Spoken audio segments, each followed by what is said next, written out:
কি হচ্ছে মানে কলাবাজি করবি আবার অনাচারও করবি, তোকেই সহ্য করতে হবে আমার। এই যে তুই বাথরুমে গেলি, বাথরুমের যে লাইটটা অন করে আবার ফিরেও চলে আসবি, এই কারেন্টের বিল এত টাকা যে আসছে মাসের পর মাস, সেই কারেন্টের বিলটা কে দেবে? তুই দিবি না তোর বাবা দেবে?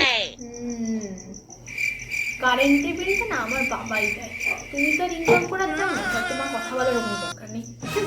তুই বলবি তারা করবি।